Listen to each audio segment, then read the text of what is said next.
Bueno, señores, pues empezamos la clase, por favor. Vamos a coger el programa, vamos a ver dónde estamos y qué es lo que vamos a hacer. Nos quedan, contando la de hoy, 5 clases y vamos a terminar el programa íntegramente. A ver, cojan el programa y ábranlo, por favor, por la página 26 y desconecten sus teléfonos móviles. Muy bien, gracias. No queda nadie más. Gracias. Adiós. Estamos recapitulando, estamos haciendo un repaso, por favor, silencio, siquiera sea rápido, de las diferentes medidas de intervención. Estamos haciendo una taxonomía, una clasificación de medidas de intervención y estamos viéndolas juntos, siguiendo las lecturas que ustedes tienen que llevar al día, porque yo doy por supuesto que ustedes hacen las lecturas, porque eso es coser y cantar, y yo en clase me limito única y exclusivamente a puntualizar los aspectos más importantes. El otro día empezamos con la primera medida de intervención, la relativa a la directa intervención del Estado en el consumo, y hablamos sobre las leyes secas, prohibición de drogas, etc. Hoy vamos a hablar sobre la corrupción, sería el segundo efecto del intervencionismo. Vamos a hablar muy brevemente sobre intervencionismo fiscal, restricción de la producción y sobre todo vamos a dedicarnos al tema 54, la intervención de los precios, cuyo epígrafe 2 cae en el examen final, la reacción del mercado ante precios máximos y mínimos. Breves comentarios, porque está perfectamente explicado en la acción humana de Mises, sobre confiscación y redistribución, sindicalismo y corporativismo, ya lo hemos visto, caballero, cállese, caballero, míreme, relaciones internacionales, economía de guerra, y el tema 59, epígrafe 3, principio del bienestar frente al principio de mercado, la ayuda a los países subdesarrollados y la política del hambre. Esas dos lecturas que están en el volumen 3 de lecturas, se las voy a preguntar en el examen y se las tienen que saber muy bien. ¿De acuerdo? Luego, de todas estas dos páginas, el epígrafe 7 del tema 51, el 2 del 54 y el 3 del 59. Si pasan la página, ya la semana que viene, el martes, lo dedicaremos a hablar sobre la gestión pública de los recursos naturales, que es el tema 59, epígrafe 8, cállese caballero, que le estoy escuchando, y enseguida pasaremos a la seguridad social, el estado del bienestar, la seguridad social, la crítica del sistema público de la seguridad social, es el epígrafe 1 del tema 60, lo veremos Dios mediante la segunda mitad de la clase del martes. Y el jueves lo dedicaremos a estudiar brevemente la economía española, Unión Europea y teoría económica del nacionalismo y la inmigración. De manera que la semana siguiente, que son las dos últimas clases, la primera la dedicaremos a la crítica de la teoría de la explotación, que son el tema 70, y la relación que hay entre la economía y la ética, que es el tema 72, y el jueves, creo que es el jueves 6 o así de mayo, la última clase será la clase de cierre, la clase recapitulatoria, la clase en la que explicaré cómo va a ser el examen y en la que les daré los 10 consejos para tener éxito en la vida. Con lo cual terminaremos, Dios quiera que con un broche de oro, este curso. ¿Hay alguna pregunta? ¿Alguien tiene alguna duda? Vamos a ver que esto va muy deprisa. Ahora lo esencial es, 1, que se pongan al día en las lecturas. Luego este fin de semana todo el mundo subrayando al día según lo establecido en el programa. 2, tomen buena nota de lo que yo diga para focalizar la lectura y tener en cuenta que esos epígrafes que les he mencionado se los voy a preguntar en el examen final. Aquellos alumnos que quieran obtener matrícula de honor tienen que entregarme el trabajo para subir nota, que ya está explicado en el programa. Y el resto de los trabajos, Bolonia, pues ya me los han entregado. Si a alguien le falta, por favor, me lo entregan después de clase. ¿Hay alguna pregunta? ¿Alguien tiene alguna duda? ¿Alguien quiere decir algo? Dígame, señorita. La fecha límite máxima, lo que los americanos llaman la línea de muerte o el deadline, es el mismo día del examen. Más preguntas. ¿Sabemos ya el examen, por cierto? ¿Cuándo va a ser? El 11 de mayo. ¿Ya está publicado por el GEAP? ¿Y a qué hora es? Por la tarde. Vamos. Bien, pues en principio el 11 de mayo va a ser el examen y luego pues, muy bien. Aquellos alumnos que suspendan, ya saben que aquí en este curso solo hay 2 opciones, suspenso y sobresaliente. Los alumnos que suspendan pues tendrán que presentarse en la siguiente convocatoria, que será Dios mediante junio, julio. No sé si se ha publicado ya. ¿Qué día es? No lo saben. Bueno, pues si alguien me lo dice, se lo agradeceré. Yo lo miraré también por internet. Muy bien. ¿Alguna otra pregunta? Pues si no hay más preguntas, empezamos. Vamos a ver primeramente un comentario breve sobre la corrupción. Es el último epígrafe de este tema primero del intervencionismo y se titula De la corrupción. Ya lo han leído en la acción humana de Mises. la idea esencial es que la corrupción es la compañera invariable del intervencionismo. Allí donde el Estado interviene en economía, inmediatamente surge la corrupción. ¿Y esto por qué es? Porque como depende el destino de nuestras vidas de un funcionario o un burócrata, descubrimos enseguida que debemos de dedicar una gran cantidad de esfuerzo y de ingenio a tratar de alguna manera influir sobre el responsable burocrático que tiene que darnos la licencia, etcétera. Ya lo hemos estudiado cuando vimos los efectos corruptores que tenía el socialismo y, por tanto, mutatis mutandi, todo lo que dijimos en esa clase es trasladable aquí. Lo que es curioso es que la corrupción, que siempre identifíquenla ustedes con el Estado y la intervención del Estado en economía, en un sistema de economía libre no hay corrupción, porque los propios responsables y propietarios de la empresa, caballero, cállese, los propios responsables y propietarios de la empresa son los primeros interesados en evitar que exista este tipo de comportamientos. Y si de alguna forma no mantienen el control, pues es con cargo a su bolsillo, es decir, les cuesta en su cuenta de pérdidas y ganancias. De manera que todos los incentivos van en la línea de que las relaciones humanas sean transparentes y que no haya procesos de corrupción. Cuando el Estado interviene en la economía, todo esto desaparece. La intervención atrae como un imán a la corrupción y además, de hecho, la corrupción en muchas ocasiones, que es lo trágico, es incluso la válvula de escape que permite que por lo menos algo de libertad siga existiendo en la sociedad, con todas las redundancias, injusticias, etcétera, que esto supone. Luego, la corrupción es resultado e hija del intervencionismo del Estado en la economía. En una economía libre, no intervenida, no hay corrupción, tiende a no haber corrupción, porque, repito, los propios empresarios, los propios agentes económicos son los primeros interesados en que no la haya.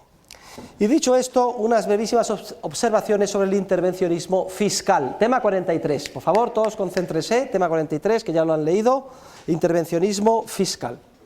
Vamos a ver, aunque es imposible, tomen nota, por favor, todos, aunque es imposible el ideal del impuesto neutro, porque todo impuesto, recuerden, en latín, coactio coactionis, en mayor o menor medida modifica toda la estructura de rentas, valoraciones, precios relativos, etcétera. Es un ideal tradicional de los economistas el tratar de diseñar impuestos o sistemas fiscales que sean tan neutros como sea posible, valga la redundancia. Es decir, que la asignación de los recursos se vea lo menos afectada como consecuencia de la introducción del impuesto. O expresado de otra manera, el objetivo sería introducir los impuestos que menos distorsionen el proceso de mercado protagonizado por la función empresarial. En principio, como dice Mises, los ingresos estatales que exige una sociedad donde el Estado se limite a la buena definición y defensa de los derechos de propiedad, pues esos ingresos estatales son relativamente reducidos. Son los imprescindibles para financiar los servicios de policía, justicia, defensa, etcétera. Y repito, son relativamente reducidos en relación con la renta que genera una economía de mercado no intervenida. El problema surge cuando el Estado paulatinamente empieza a asumir cada vez áreas mayores que tradicionalmente no le eran propias y los gastos de esta forma tienden a crecer de manera exponencial y terminan convirtiéndose en una carga casi insoportable. Para que ustedes se hagan una idea, prácticamente y como media trabajamos todos para el Estado hasta el 30 de mayo, algunos a lo mejor hasta el 30 de junio, y solamente a partir de ahí podemos trabajar para nosotros. Es un símil, que lo que trato de conllevar la idea es que prácticamente el 40% de toda la renta nacional la absorben los poderes públicos. Y no solo el problema surge cuando se produce este crecimiento desproporcionado de las áreas en las que el Estado está presente, sino también cuando se establecen impuestos que básicamente gravan el capital, el patrimonio y la renta de los empresarios, es decir, impuestos sobre los beneficios e impuestos sobre el capital. La razón de ser ya la sabemos, la hemos estudiado juntos. Ya sabemos que el bienestar de las clases trabajadoras depende de que los trabajadores aumenten su productividad. Y la única manera de que un trabajador cada vez sea más productivo es que cada vez disponga de un equipo capital bien invertido, mayor, más productivo, de última generación. Porque a cada trabajador, a cada uno de nosotros se nos paga el valor descontado de nuestra productividad marginal. Y cuanto más capital está a nuestra disposición, más productivos somos y por tanto los salarios tienden a ser más altos. Por eso se gana más en Estados Unidos que en la India, no porque sean más listos ni trabajen más horas, sino porque en Estados Unidos un trabajador utiliza un tractor y en la India poco menos que cosecha a mano el arroz y vive en un nivel de casi subsistencia. Por tanto, lo esencial, lo que tiene que favorecer una sociedad es la acumulación de capital. Al que hay que cortejar es al capitalista. Solo hay una manera de luchar contra la pobreza, que es fomentar al capitalista, hacer que el capitalista gane dinero. Porque el capitalista, por mucho dinero que tenga, no puede comerse 10 filetes o tener 1000 Rolls Royces. En última instancia vivirá sin duda mejor que sus congéneres, pero la inmensa mayoría de sus rentas estarán invertidas. ¿En qué? En instalaciones, equipo capital, etcétera, puesto a disposición de los trabajadores a través de empresas. Esto aumenta la productividad de los trabajadores y por ende el salario e impulsa el aumento del nivel de vida.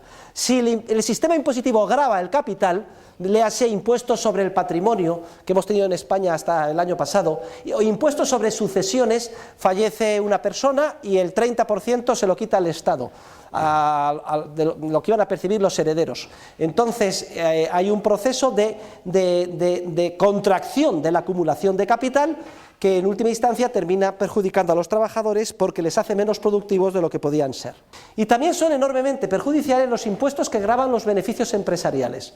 Ya saben ustedes que el proceso de mercado lo impulsa la fuerza de la creatividad empresarial y que los beneficios empresariales son las señales que indican a los empresarios dónde deben de invertir, de la misma forma que las pérdidas les indican dónde deben de desinvertir.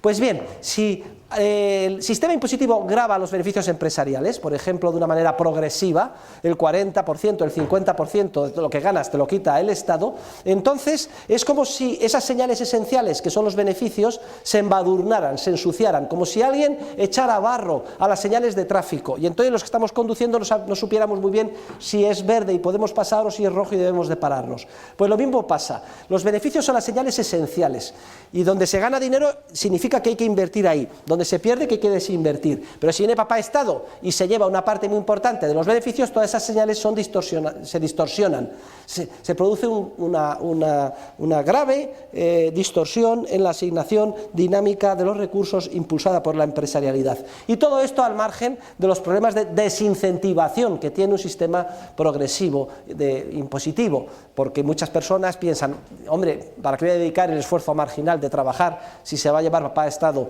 la mitad de todo lo que gane? Si asumo los riesgos y tengo éxito, tengo un socio que es el Estado del 40%, pero si resulta que pierdo todo, lo soporto yo y me arruino y entonces, bueno, pues entonces no me voy a meter en proyectos empresariales adicionales. Al margen de circunstancias como la actual, que comentábamos el otro día en la conferencia, en la que estamos saliendo de una profunda recesión económica y los agentes, todos nosotros, sean economías domésticas, familias y empresas, tratamos de sanear nuestros balances, tratamos de reducir costes, tratamos de devolver préstamos. Necesitamos para ello el máximo de renta disponible. Si se nos aumenta el IVA, se nos aumenta el impuesto sobre los rendimientos del capital mobiliario, etcétera, nos queda menos margen para sanear nuestros balances y además se grava, en el caso del incremento sobre los impuestos sobre los rendimientos del capital mobiliario, precisamente la fuente de aumento de la productividad de los trabajadores, que es la acumulación de capital. Bien, ¿cuál sería, por tanto, el modelo fiscal ideal en una sociedad no intervenida o mínimamente intervenida? Bueno, pues sería una sociedad en la que los gastos públicos fueran muy reducidos y los impuestos, por tanto, pequeños, y en ese sentido poco distorsionadores. Desde el punto de vista fiscal, lo esencial es que los impuestos no graven nunca ni el patrimonio, ni las herencias, ni en general el capital acumulado, por las razones ya indicadas, y tampoco los beneficios empresariales. El impuesto ideal, desde el punto de vista teórico, que menos distorsiona una economía, es el impuesto único de encabezamiento, lo que se llama en inglés el poll tax. porque es lo más similar a la conceptualización del sistema público como si fuera un club. Cuando ustedes se inscriben en un club, pues todos, un club deportivo, o un gimnasio, o de baile, etcétera, todo el mundo paga la misma cuota, ¿sí o no? Bien, pues lo mismo sería con el Estado. Nosotros somos socios de un club, el Estado, y pagamos todos una cuota que es la misma por ser socios de este club. Esto es lo que menos distorsiona el proceso de mercado. Se llama poll tax, impuesto único de encabezamiento. En determinados momentos de la historia ha estado en vigor y es lo más eficiente, y además también para aquellos de ustedes que sean amantes del ideal democrático es lo más democrático, porque además permitiría la decisión ad hoc desde el punto de vista democrático y sobre todo hoy en día con la posibilidad de hacer votaciones en tiempo real con sistemas encriptados a través de Internet, de manera que si se propone, yo que sé, cualquier proyecto, inmediatamente se dividiría entre el número de personas que tuvieran que tributar de forma igualitaria, es decir, por la misma cantidad en términos absolutos, y se vería, pues por ejemplo, que alguien le quiere regalar o que se está estudiando, pues yo que sé, financiar tal obra pública, bueno, pues se divide. ¿Cuánto va a costar? Tantos miles de millones. ¿Cuántas personas hay para tributar? 20 millones. Pues entonces toca cada uno a 300 euros. ¿Están conformes con eso? Y ya verían cuál sería el resultado, porque en muchísimas ocasiones la gente, si detecta que le cuesta en su bolsillo, pues lo pararía a tiempo y pondría a tiempo freno a muchas de las locuras que les presentan sus políticos. ¿Y para qué hablar, por ejemplo, de la financiación de proyectos bélicos? Se pararía a tiempo.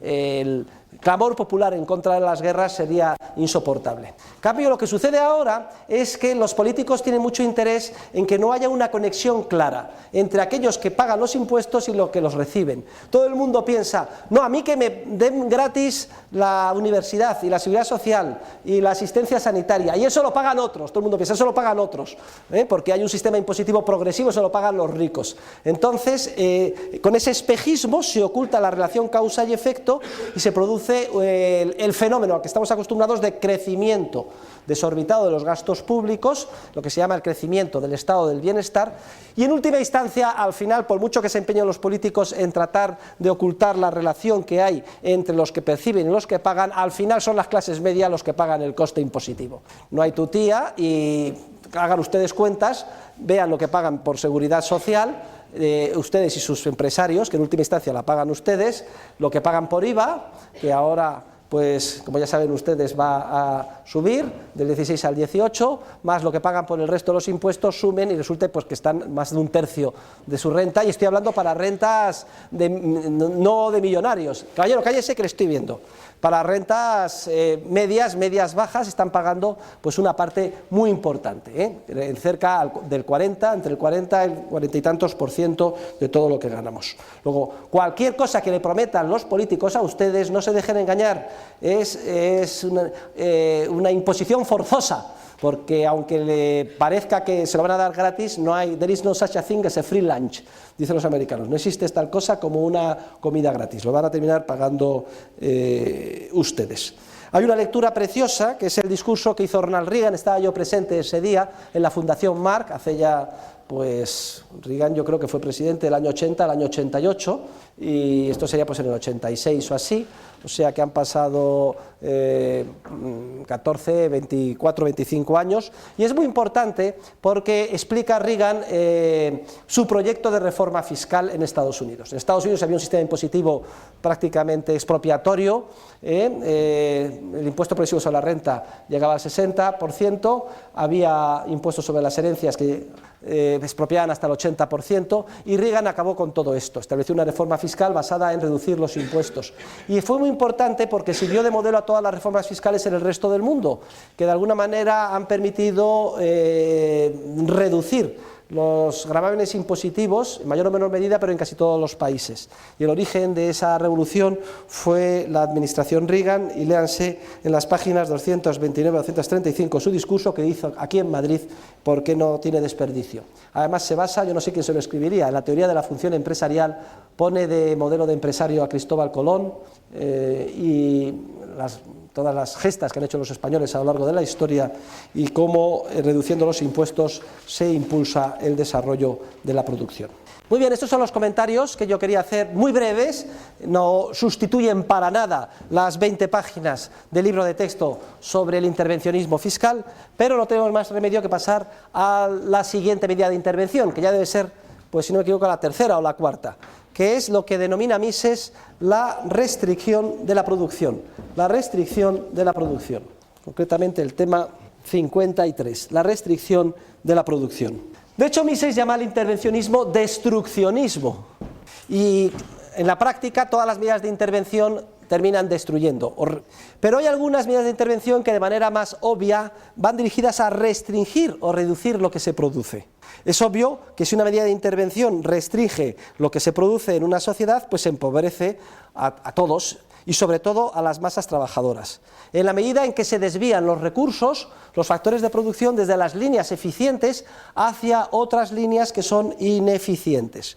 Se utilizan medios escasos allí donde no deben de estar y el resultado final de todo esto es que todos salimos empobrecidos. Un caso típico de las medidas de restricción que comenta Mises es el establecimiento de aranceles a la importación, las medidas de proteccionismo en el comercio internacional. Ya estudiamos en el curso anterior la ley de asociación de Ricardo, que no es sino una generalización efectuada por Mises de la ley de la ventaja comparativa. De acuerdo con esto, es mutuamente beneficioso el comercio libre entre dos áreas, entre dos países, incluso en el caso extremo en que una área sea más eficiente en todas las líneas de la producción que la otra, siempre y cuando cada una se especialice en aquello en lo que tiene una ventaja comparativa relativa mayor.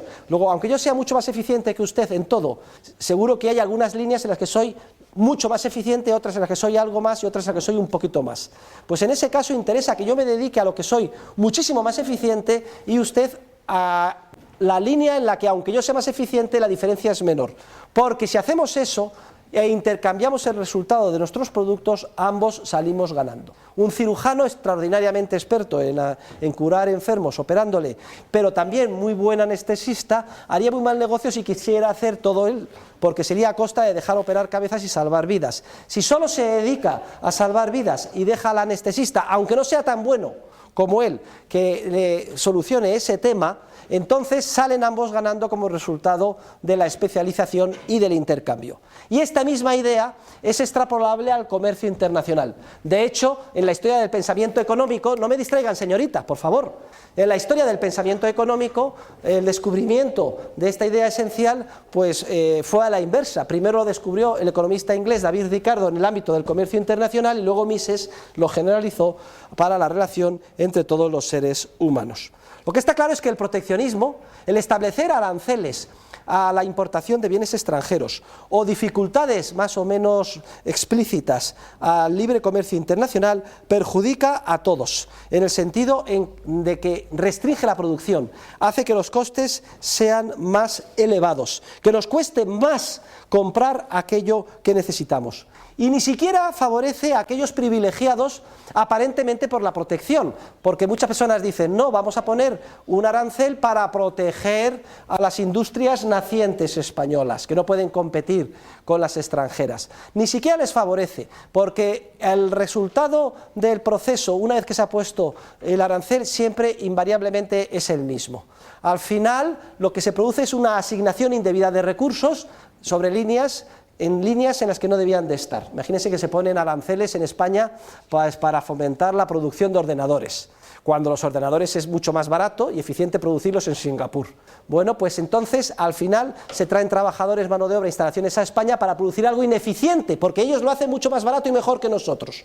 Y esas empresas protegidas al final adaptan sus costes a la nueva situación intervenida con los aranceles y el beneficio que obtienen sobre el capital invertido viene a ser el mismo que obtiene el resto de las empresas.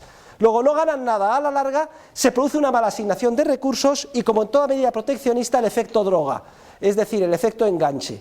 Luego ya es muy difícil quitar la medida de protección, porque en la medida en que levante usted el arancel, se pone de manifiesto que todo eso es un castillo de naipes, que esas empresas no son rentables, que hay que despedir a los trabajadores y reasignar los correspondientes recursos. El reajuste y la liquidación se hacen muy dolorosos. Otra medida restriccionista que menciona Mises es la que consiste, por ejemplo, en en base a argumentos demagógicos hay que, yo qué sé, impulsar o ayudar a los trabajadores. Venga, legislación laboral, una conquista social. Cobrando todos lo mismo, vamos a trabajar menos horas, se reduce el número de horas de trabajo. Y esto es algo que no piensen ustedes que no ha sucedido. Hace pocos años, por ejemplo, pues la jornada de 35 horas laborales en Francia, cobrando todos lo mismo. ¿Qué pasa? Si nos pagan lo mismo y trabajamos menos, ¿qué creen ustedes que pasa con la producción real de bienes y servicios? ¿Aumenta o disminuye? Seamos sensatos. Pues obviamente disminuye. Y si nos pagan lo mismo y trabajamos menos horas, en pocas palabras, el coste laboral total que tiene nuestra prestación de servicios crece. Es decir, que por hora se nos paga mucho más. Si se nos paga lo mismo y trabajamos menos horas, por hora se nos paga mucho más. Y esto da lugar a que, como en el mercado siempre se tiende a pagar al trabajador el valor descontado de su productividad marginal, si por ley se impone pagar más por hora, el efecto que tiene es, primero, una restricción de la producción, todos empobrecidos. Segundo, todos aquellos que en el margen cuestan más que lo que producen, como consecuencia de la ley, ya no son rentables, dejan de ser contratados o son despedidos. Un aumento muy importante del volumen de desempleo. Si es que además es absurdo pensar que se puede por ley disminuir el número de horas trabajadas y que todas las cosas sigan igual. Cualquier persona sensata, sin necesidad de asistir a este curso de economía política, con un poco de lógica, se dará cuenta que si todos trabajamos menos vamos a producir menos y no podemos vivir mejor. Ese es el espejismo, este es el engaño al que han estado sometidos pues muchas sociedades, por ejemplo la sociedad griega y en gran medida también la española. Pensar que podemos vivir mucho mejor, cada año tener más bienes y servicios, comprarnos televisiones de plasma, cambiar de coche, ir de viaje, etcétera, trabajando cada vez menos. Y es una ilusión ficticia que nos alimentan los políticos, porque los políticos quieren que les votemos y nos ofrecen eso y nosotros picamos y les votamos. Claro, ¿qué se pone de manifiesto? Pues que inmediatamente que los trabajadores griegos no son competitivos con el resto de los países de la Unión Europea y que el sistema es insostenible. Nadie compra productos griegos porque son más caros. Cae la renta en Grecia, caen los ingresos públicos. A lo mejor durante algún periodo puede mantenerse la ficción pidiendo préstamos, pero tarde o temprano los que prestan se dan cuenta de que el deudor no es capaz de pagar, cada vez le exigen precios más altos y entonces llega un momento en que hay que afrontar la dura realidad. Señores, tenemos que volver a ser competitivos, tenemos que reducir costes, tenemos que trabajar más y ganar menos. Pero la gente protesta, dice, no, yo tengo derecho. Es una conquista social y salen a la calle a protestar, me da lo mismo que salgan a la calle a protestar, es como protestar contra la ley de la gravedad. O también cabe, y en esto Mises tiene este tratamiento que hace de la restricción a la producción, es uno de los mejores que hay en la acción humana, porque Mises tenía una gran experiencia práctica lograda en sus años como responsable del Departamento de Economía de la Cámara de Comercio en Viena, y analizó la concatenación de los fenómenos con mucha agudeza. Cabe, por ejemplo, la conexión entre ambos fenómenos. Por ejemplo, demagógicamente se ofrece a la ciudadanía trabajar menos cobrando lo mismo. Se pone en funcionamiento la ley, todo el mundo la vota. Si yo digo, a ver, ¿quién está a favor de ganar el doble y trabajar la mitad? Pues todos estamos a favor, pero es un imposible. Bien. Entonces, con resultado de esto ya lo hemos visto, nos empobrecemos, se produce menos y además surge el paro y desempleo. En cuanto los primeros efectos se ponen de manifiesto, los políticos siempre se quedan en lo obvio y ven que los ciudadanos, los propios ciudadanos, empiezan a comprar cada vez más bienes y servicios extranjeros porque son de más calidad y más baratos y entonces dicen, esto es una situación insostenible, trabajamos menos. Y además los que estamos aquí compramos de fuera y las empresas locales se arruinan.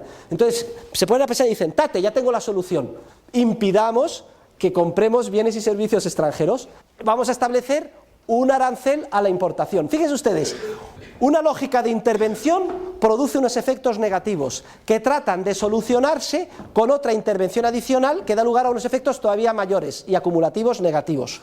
La medida de restricción de la producción consistente en reducir el número de horas a 35 horas a la semana cobrando lo mismo hace que los productos locales dejen de ser competitivos. Nosotros mismos los nacionales compramos productos extranjeros. En cuanto se pone esto de manifiesto vamos a impedir la entrada de productos extranjeros, aranceles a la importación y sobre una distorsión gravísima otra adicional y así sucesivamente. Es como cuando un pequeño criminal comete un pequeño delito.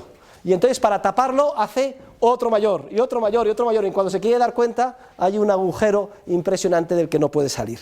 Pues lo mismo sucede. Por eso es importante que las sociedades tengan disciplina.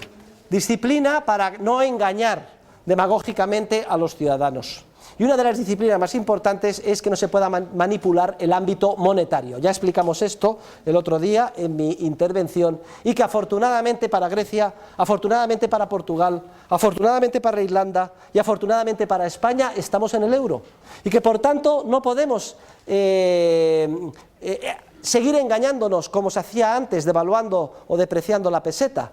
Señorita, cállese, le voy a decir que se ponga aquí, me está distrayendo. Sino que tenemos que afrontar por primera vez en la historia el reto de efectuar las reformas estructurales necesarias. No hay tutía, no hay otra salida que volver a ser competitivos. Y a pesar de que los políticos quieran dorar la píldora, como a los niños cuando se les da una medicina amarga, ponerle un poco de azúcar, etcétera, cuanto antes los ciudadanos nos concienciemos de que tenemos que aplicar una política de rigor, empezando por nosotros mismos, más trabajo, menos remuneración, para volver a recuperar competencia en nuestro entorno y poder recuperar la senda del crecimiento sostenido. Muy bien, pues esta era lo que quería decirles sobre la restricción a la producción, y ahora vamos a hablar, que es muy importante, sobre todo el epígrafe 2, que es el que le ibas a preguntar en el examen, sobre el intervencionismo de los precios, que sería la cuarta medida de intervención. ¿En qué consiste el intervencionismo sobre los precios? Y repito, este epígrafe cae en el examen. O sea, ¿hay alguna duda que se lo voy a preguntar? ¿Hay alguna duda? No, hay certeza. La intervención en los precios es otra manifestación del intervencionismo del Estado en economía que ustedes experimentarán en múltiples ocasiones y contextos en su vida futura empresarial. Múltiples precios no son los precios que fijaría el mercado libremente, sino que están fijados por decreto ley, manu militari por el Estado.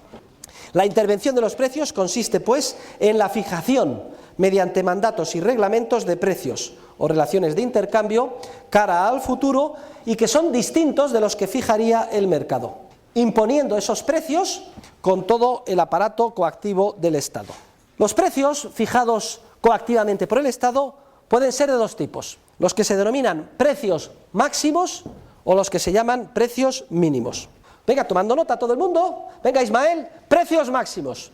Los precios máximos, en teoría, pretenden proteger al comprador o al consumidor. Lo que se pretende es, al fijar un precio máximo, que el consumidor pueda comprar lo que quiera a un precio inferior al que fijaría el mercado. De ahí que el precio máximo sea tan atractivo para los consumidores y objeto de manipulación demagógica. Porque ustedes todos los días compran leche, pan, etcétera. Si les preguntan democráticamente, ¿les parece bien que todo lo que compran ponga el Estado un precio máximo que sea la mitad de lo que están pagando? Todo el mundo contestaría, pues claro, me parece fenomenal. Fíjense la tentación de que la haga el político o de que la pidan los consumidores, o ambas cosas a la vez.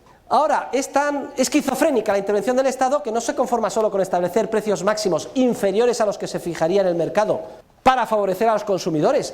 ¿Por qué quedarse aquí, en la esquizofrenia de la intervención estatal? Tengamos la parejita. No solo vamos a fijar precios máximos, también vamos a fijar precios mínimos. ¿En qué consiste el precio mínimo? El precio mínimo tiene como objetivo favorecer al vendedor, y lo que es el precio mínimo es un suelo, siempre se pone por encima del que fijaría el mercado, y entonces lo que se pretende es favorecer al vendedor para que pueda vender lo que quiera a un precio superior al que fijaría el mercado. ¿Vale? Entonces yo les hago a ustedes otro referéndum democrático. Vamos a ver, ¿quién está conforme con lo siguiente? Con que todo lo que vende, por ejemplo, sus servicios laborales, sus salarios, tengan un nivel superior al que fija el mercado. Es decir, que ganen todos más o puedan vender por encima. Pues todo el mundo diría, pues yo como vendedor me parece una idea fenomenal que me pongan un precio mínimo. Y fíjense la esquizofrenia, que como todos somos a la vez simultáneamente compradores y vendedores de algo, todos, en eso consiste el mercado, pues resulta que como compradores que nos pongan precios máximos para que podamos lo que queramos mucho más barato de lo que fija el mercado. Eso sí, que como vendedores nos pongan precios mínimos para que podamos vender muchísimo más caro que lo que fijaría el mercado. Y todo el mundo, cuando le ofrecen esto, todo el mundo pica y dice, fenomenal, pero qué idea más genial, este sí que es un líder político, vamos a votarle. Claro que la izquierda tiene conciencia social y sabe lo que hay que hacer.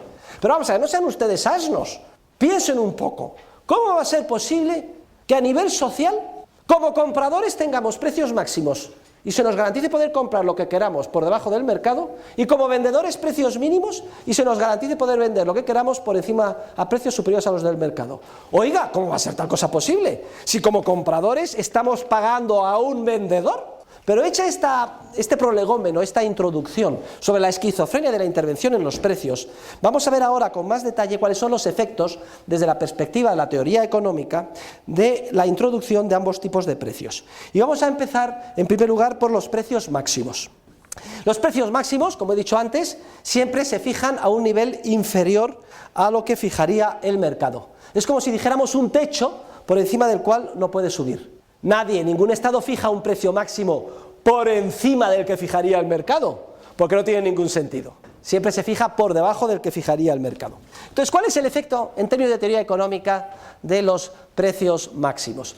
En todos los libros de texto neoclásicos y centrados en el paradigma del equilibrio al uso, se centran básicamente en este primer efecto que voy a comentar ahora, que es el efecto de aparición inmediata de un fenómeno de escasez, pero no se centra en el segundo efecto, que es todavía más importante, relativo a la malsana influencia que tiene el precio máximo sobre el espíritu empresarial. Vamos a ver, si se fija un precio de mercado, un precio por ley inferior al de mercado, a ese precio tan bajo, inmediatamente surge muchísimas más personas que quieren comprar que los que están dispuestos a vender. A un precio de mercado, las cantidades que se ofrecen y demandan son parecidas. Si el precio se establece a un nivel más bajo, y eso lo vimos al estudiar la determinación del precio en competencia bilateral, surgen muchas más personas que demandan el bien afectado por el precio máximo que personas que lo ofrecen. Y entonces inmediatamente, ¿qué pasa? Que no hay suficiente cantidad de bien para satisfacer la demanda incrementada por ese precio reducido, que es el precio máximo. Y como no hay suficiente bien para dar a todos a ese precio tan bajo, surge siempre un fenómeno de escasez. Entonces tomen buena nota, siempre, y como no ha quedado bien claro, lo diré una segunda vez, siempre, y para que quede todavía más claro, lo diré una tercera, siempre, que se establece un precio máximo con el poder coactivo del Estado por debajo del que fijaría el mercado, surge el fenómeno de la escasez. Y como no hay para todos, hay que buscar sistemas alternativos de distribución del bien escaso en relación con la demanda superabundante. Y surgen unos fenómenos que son curiosos, que ustedes también podrán observar cuando establecen los precios máximos.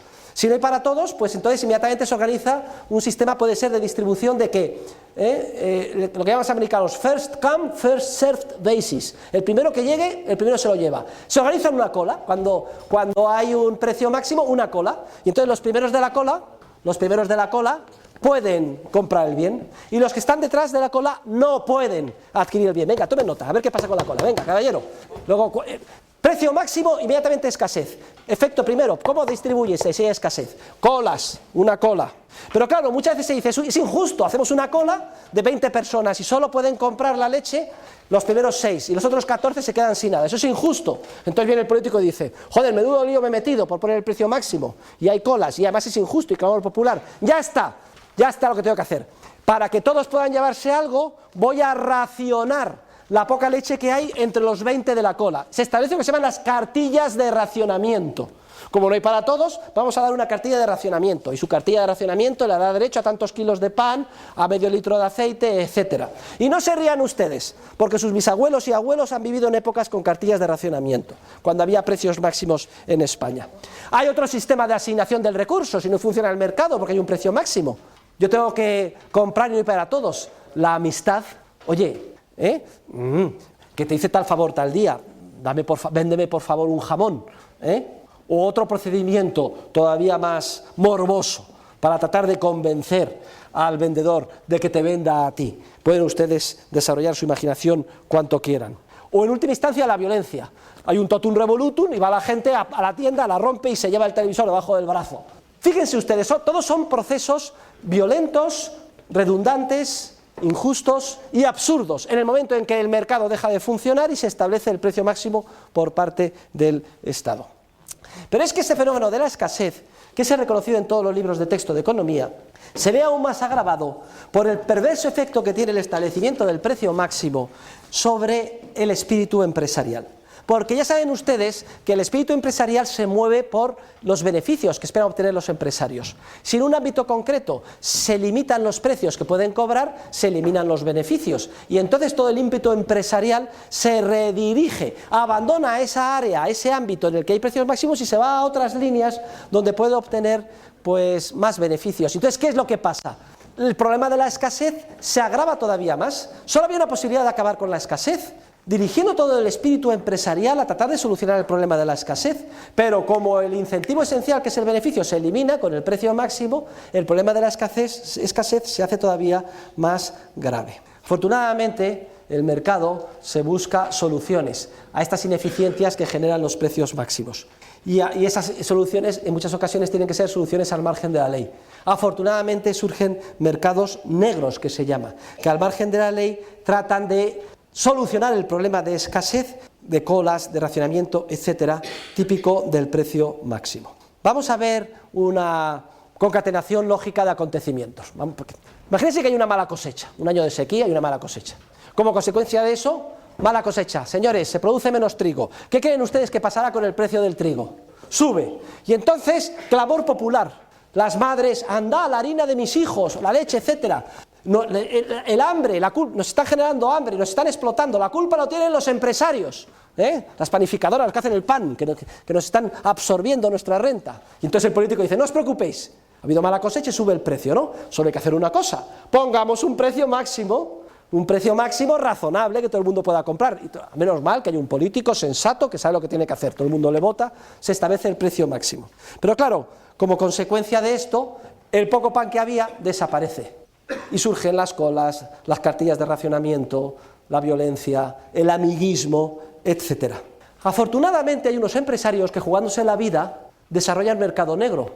Pero claro, en el mercado negro el precio al que se compra y vende el pan no es el precio oficial al que no hay pan, sino que es un precio 5 veces más alto. Un precio tal que es interesante, yo qué sé, por ejemplo, importar trigo de Francia, donde no ha habido la sequía, etc. Muchos de ustedes, sus familias, le deben la vida al tan denostado especulador. En español se llama también extraperlista. En los años posteriores a la guerra civil, con gran cantidad de penuria, se establecieron precios máximos para la mayor parte de los bienes más de alimentos, etc. Como consecuencia de esto había una escasez tremenda, pero afortunadamente había mercado negro y se sabía que se podía comprar a precios más altos el aceite, el pan, jamón, etc. Y aunque eran precios mucho más altos, esto salvó de la muerte y del hambre a muchísimas personas. En todas las plazas de todas las ciudades españolas debería de haber un monumento al extraperlista o al especulador, que jugándose la vida y además siendo cabeza de turco, odiado por todos, gracias a él se salvaron miles y miles y miles y miles de seres humanos. Debería haber una estatua, un reconocimiento a ello. Hay otros muchos ejemplos que les podía poner, por ejemplo, la congelación de rentas de alquiler, que en España tuvo un efecto totalmente perverso, arrasó con el patrimonio inmobiliario hasta hace no demasiados años. Y hay otro ejemplo, otra ilustración que hemos comentado en clase, todos la recordarán. ¿No se acuerdan cuando hablamos de la caída del Imperio Romano? ¿Qué es lo que pasó con el Imperio Romano? Recuérdenlo cuando lo estudiamos. Era lo mismo que ahora, el estado del bienestar, panem et circenses, pan gratis y juego. Esto arruinó a los productores de Italia. Todo el mundo decía, yo trabajar, me voy también a vivir de la sopa boba del Estado, de la nona a Roma. Roma creciendo cada vez con más proletarios. Lo proletario, aquel que es tan pobre que solo tiene su prole y vive del Estado. Y además cuanto más hijos mejor, porque así tiene derecho a más cuota de la subvención pública. Claro, eso era imposible de sostenerlo, con los gastos públicos entra en déficit. Pero claro, si no se puede sostener, ¿qué es lo que hacen los políticos? Pues vamos a pagarlo fabricando dinero. En esa época no conocían la inflación, emitir papel moneda, lo que hacían era quitar la plata al denario, envilecer la moneda, multiplicarla por 10. ¿Qué pasa con los precios cuando se hace esto? Se ponen por las nubes. Y cuando los precios crecieron, ¿qué hicieron? Precios máximos. Y al poner precios máximos, escasez generalizada y los procesos de producción e intercambio bloqueados. lo que era un floreciente mercado común, comparable con el de la Unión Europea en cuanto a su extensión, salvando las diferentes etapas históricas, desaparece y se derrumba, y los bárbaros simplemente pasan a ocupar las ruinas resultado de la autodestrucción como consecuencia del estado del bienestar y del intervencionismo en el Imperio Romano. Es otro ejemplo que pueden ustedes recordar y analizar. Vamos a hablar ahora de precios mínimos y con eso terminamos la clase. El análisis del precio mínimo es justo el contrario del precio máximo. Si se pone un precio mínimo superior al del mercado, muy alto, ¿qué creen ustedes que se producirá? ¿Habrá mucha más gente deseando comprar a ese precio tan alto? No. Si sube el precio, la cantidad de gente que quiera comprar se retrae. Pero si el precio es muy alto, ¿qué creen ustedes que harán los empresarios? ¿Qué señal se manda a los empresarios? Pues que tienen que movilizar sus recursos a producir muchísimo de ese bien. Y si se produce muchísimo de ese bien porque ese precio mínimo es superior al del mercado y mucha menos gente quiere comprarlo, el resultado de un precio mínimo, en paralelismo a la escasez que tenía el máximo, aquí es la inmediata superabundancia de recurso que surge de bien afectado por el precio mínimo que aparece en el mercado. Es decir, hay un exceso generalizado de producto que queda sin vender, disponible para la venta, pero que no se vende. Y entonces, si no lo puedo vender, hay que recurrir a procedimientos alternativos para venderlo, como puede ser la recomendación, el amiguismo, etcétera. Un ejemplo típico es el precio mínimo de nuestra prestación de servicios, del precio de nuestra prestación de servicios, se llama salario mínimo. Si se establece un salario mínimo superior al del mercado, mucha más gente quiere trabajar y mucho menos empresarios contratar. Consecuencia, no se puede colocar, hay una superabundancia de servicio que no se puede colocar, desempleo. Y entonces hay que buscar un procedimiento alternativo. Y estoy poniéndoles un ejemplo que hoy en día está afectando sobre todo a los jóvenes, mujeres, inmigrantes, clases marginales, etcétera. Y entonces hay que buscar un sistema alternativo. ¿Y quién no ha recibido? Yo, por ejemplo, en muchas ocasiones, una recomendación. Oye, que mi chica vale mucho, ¿por qué no la coges en prácticas? Y te empiezan a presionar. Si es que en el mercado no hay que presionar, ni hay que buscar el amiguismo, ni los procesos se solucionan en base a la violencia, ni a cartillas de racionamiento, sino simplemente por el mutuo acuerdo, y no hay que recomendar a nadie. En cuanto se establece un precio mínimo, un precio máximo, es cuando tienen que producirse, inexorablemente aparecen esos sistemas alternativos, redundantes e ineficientes de asignación de recursos. Y totalmente injustos, porque a lo mejor hay dos personas, una de más valía y no consigue el puesto de trabajo porque la recomendada es otra. ¡Qué injusticia! La injusticia la crea la intervención del Estado en economía. El proceso libre de mercado evita las injusticias, evita la necesidad de tener que caer en esos mecanismos alternativos de colocación del producto. Y claro, no solo surge la superabundancia, sino el efecto sobre la función empresarial. Es que si se pone un precio alto, los empresarios se lanzan a producir ese bien. Por ejemplo, las famosas primas sobre las empresas de energía solar, etcétera. ¿Qué es lo que ha pasado? Pues que se han movilizado se han creado miles de empresas con paneles solares, etcétera, para vender energía eléctrica, porque tiene una subvención, un precio muy superior al precio kilovatio normal. Incluso, y luego sale la televisión, corrupción, qué malos son los empresarios, qué gente. Resulta que están vendiendo luz de paneles solares por la noche. Coño, si por la noche no hay luz, no hay sol, ¿qué es esto? Pues que han comprado un aparatito, un generador con gasoil, producen la electricidad y la venden a 27 céntimos en vez de a 7. Las cifras deben de ser así. O a 40. ¿Es que les extraña a ustedes esto? No, es lo más obvio. Y le echan la culpa al empresario y no al sistema que han creado ellos de precios mínimos. Otro ejemplo típico, la política agraria comunitaria.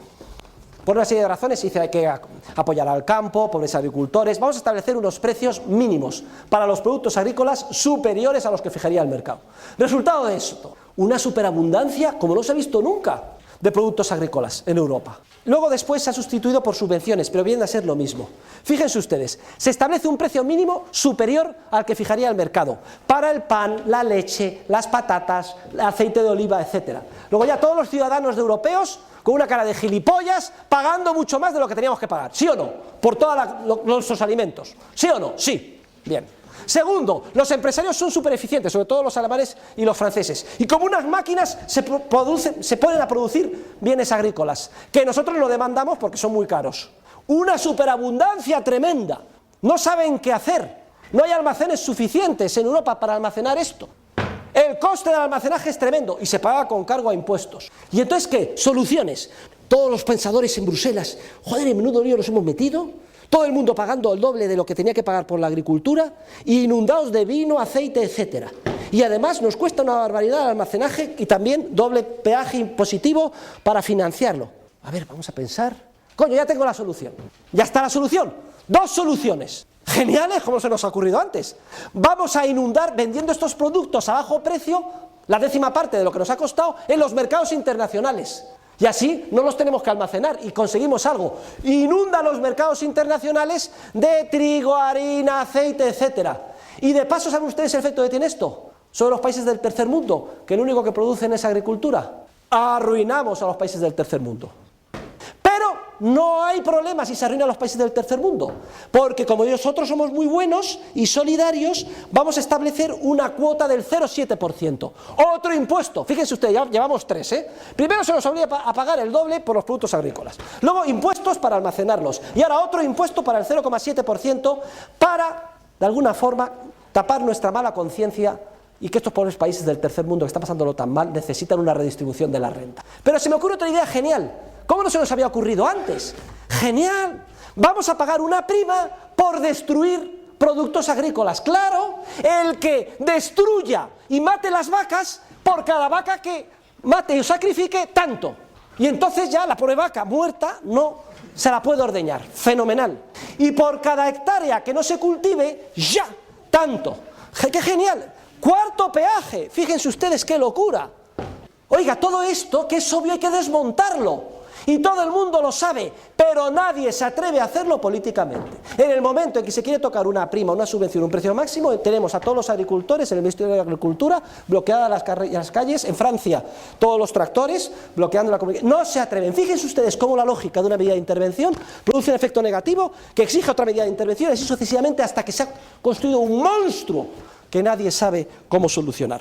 ¿Y para qué hablar? No me voy a entretener con los efectos del precio mínimo por antonomasia, que es el salario mínimo. Lo hemos hablado en clase in extenso cuando hemos hablado del desempleo involuntario, pero es prácticamente lo mismo. Nadie se atreve políticamente a eliminar el salario mínimo. En algunos países, en la época Thatcher, se eliminó el salario mínimo en Inglaterra y tuvo un éxito extraordinario. No había salario mínimo, desapareció el desempleo, sobre todo de los jóvenes, mujeres, etcétera. Y aumentó muchísimo la productividad y el desarrollo económico. Pero políticamente nadie se atreve. Fíjense ustedes qué perversa es la democracia, que genera unos incentivos para hacer todas esas estupideces. Realmente es un sistema políticamente perverso. Me gustaría que leyeran, porque es emocionante, las páginas, tomen nota, 237 a 277 del libro de lecturas, donde se habla de la política de rentas en la Alemania nazi y del milagro de Erhard. Y con esto voy a terminar la clase de hoy. Miren, termina la Segunda Guerra Mundial, Alemania destruida por los bombardeos, etcétera, 11 millones de muertos en Alemania, ocupada por las potencias ganadoras, Inglaterra, Francia, Estados Unidos y Rusia. Vienen las potencias occidentales, no piensen ustedes que eran los comunistas, de eso ya se sabe lo que hay que esperar, y dicen: esto no hay tutía que se pueda organizar un país hundido, y establecen toda una lista de precios máximos para los bienes de primera necesidad, de alimentación, etcétera. Resultado: hambre, escasez, penuria. Pero afortunadamente, el que había sido alcalde de Colonia, Adenauer, que lo sacan, léanse ustedes la biografía de Adenauer, es deliciosa. Tenía su pequeña granja y estaba en medio campo de batalla, pum, pam, con todas las... Y luego, cuando pasan las fuerzas americanas, creo que eran, pues él estaba protegido con su familia en un pequeño refugio y sale temeroso, a ver qué ha pasado aquí, y efectivamente ya al frente ha pasado, y está ahí todo temeroso, a ver si me van a detener o no, y al final viene un jeep. ¿Usted, señor Konrad Adenauer? Sí. Pues véngase conmigo, joder, me detienen los americanos. No, es que los americanos quieren montar un partido político democrático cristiano, empezar a hacer una estructura y le dan a él la oportunidad de salir adelante. Y gana las elecciones, se convierte en primer canciller de la República Federal de Alemania. Y por una serie de azares del destino, nombra ministro de Economía Ludwig Erhard, que había sido alumno de Röpke y había estudiado los libros de Mises, Hayek, etc. Y Erhard, que era un economista de los que saben, decían, aquí solo hay una solución, aquí tenemos que eliminar todos los precios máximos y establecer el mercado libre. Y lo propone a las potencias occidentales y todos le contestan, eran todos militares, habían traído a los mejores asesores, a un tal Galbraith, que decían que era un genio de la economía y iba a salvar a Alemania. Y lo que hizo fue hundirla. ¡Qué vergüenza! Igual que Estados Unidos cuando ocupó Japón con el general MacArthur. Intervencionismo y precios máximos. ¡Qué vergüenza! Que Occidente impusiera eso. Ni caso. Dice, ¿está usted loco? ¿Cómo va a dejar libres los precios con una Alemania destruida? Pues señores, un domingo, cuando estaban jugando al golf, los ocupantes, y bajo su responsabilidad, vamos, entre nosotros, con 2 cojones y un palo, los señores Adenauer y Erhard hacen un decreto, le llaman muy corto, artículo único, a partir del lunes quedan eliminados todos los precios máximos y son libres en Alemania. Dice Erhard que estaba aterrorizado, dice, tiene que funcionar la teoría económica que he leído, tiene que funcionar porque si no, me cesan. Efectivamente, los ingleses, los americanos, su prensa, se levantan el lunes, su café y ¡pah! ¿Pero qué han hecho esto? Inmediatamente llamando, estáis locos, vamos a echar, etcétera. Dice, pero ¿saben ustedes qué pasó? El milagro de Erhard. Resulta que no se sabe de dónde, de debajo, de las piedras, de los escombros, de las ciudades destruidas alemanas, se inundaron unos mercados improvisados de huevos, leche, pan, patatas y comida en superabundancia. ¿Dónde estaba todo eso antes? Oculto por los precios máximos. Y ante la evidencia, las potencias ocupantes tuvieron que callarse. Y ese fue el comienzo del milagro económico alemán, lo que se llama el Wirtschaftswunder, el milagro económico alemán, que fue a su vez el espejo del llamado plan de estabilización de la economía española, que se llevó a cabo pues 10-13 años después. Como conclusión, tengo un buen amigo venezolano, Ricardo Zuluaga, que tiene esta deliciosa definición de los precios máximos y mínimos. Tomen todos nota. Precios máximos y mínimos son medidas destinadas, por favor, precios máximos y mínimos, definición, medidas destinadas a dar al mercado la información equivocada. Repito, los precios máximos y mínimos son medidas destinadas a dar al mercado la información equivocada, o bien para que deje de producir lo que hace falta, o bien para que deje de producir lo que hace falta, paréntesis, precio máximo. Tome nota, señorita. Aquí no me mueva hasta que no lo escriba. Precios máximos y mínimos. Medidas destinadas a dar al mercado la información equivocada. O bien para que deje de producir lo que hace falta, caso de los precios máximos, o bien para que produzca en exceso lo que no se necesita, caso de los precios mínimos. Todo ello con el propósito muy patriótico y democrático de confundir a los especuladores. Todo ello con el propósito patriótico y democrático de confundir a los especuladores. Por tanto, repito, los precios máximos y mínimos son medidas destinadas a dar al mercado la información equivocada, o bien para que deje de producir lo que hace falta, caso de los precios máximos, entre paréntesis, o bien para que se produzca en exceso aquello que no se necesita, caso de los precios mínimos, entre paréntesis. Y todo ello con el loable, patriótico, democrático propósito de confundir a los especuladores. Muchas gracias, queridos alumnos, que pasen un fin de semana, pónganse al día en las lecturas, entréguenme la lista de asistentes y nos vemos, Dios mediante, el próximo martes.